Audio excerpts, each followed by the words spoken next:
Allez, ce coup-ci c'est confirmé, le monde est dirigé par des psychopathes milliardaires qui se protègent ou se menacent entre eux. Les gouvernements mentent ouvertement, les médias manipulent, la corruption est systémique. Alors maintenant, est-ce qu'on est capable de se poser les vraies questions sans traiter automatiquement tout le monde de complotiste?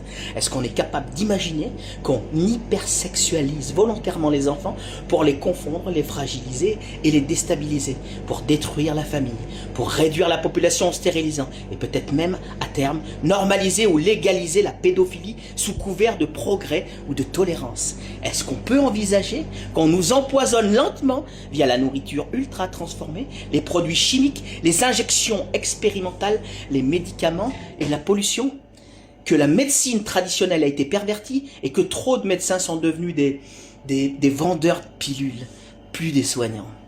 Est-ce qu'on peut admettre que l'école, les écrans, le divertissement servent surtout à endoctriner et rendre dociles, obéissants et abrutis pour être plus facilement contrôlables? Est-ce qu'on peut reconnaître que la vraie connaissance n'est jamais partagée au peuple et qu'elle est réservée à une poignée de pseudo-élites?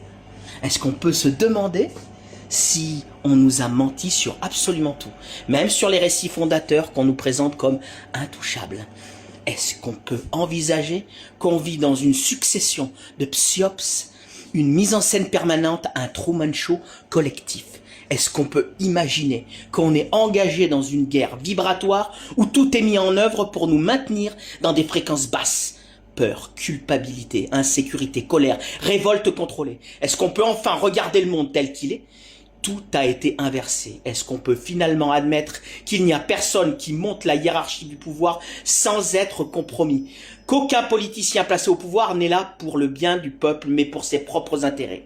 Que la politique est une pièce de théâtre cyclique avec une succession de bons et de mauvais bergers qui gèrent un troupeau de moutons que le peuple aime ou déteste selon le camp où il se trouve? Que de tout temps, toutes les autorités ont toujours trompé le peuple et qu'il faudrait arrêter d'espérer qu'un bon berger vienne nous sauver? Qu'on a oublié qui on est? Qu'on se comporte comme des moutons alors qu'on est tout sauf ça? Mais qu'on a peur de reprendre notre pouvoir, parce qu'admettre que c'est moi qui détiens le pouvoir, ça oblige à passer à l'action. Et ça fait peur.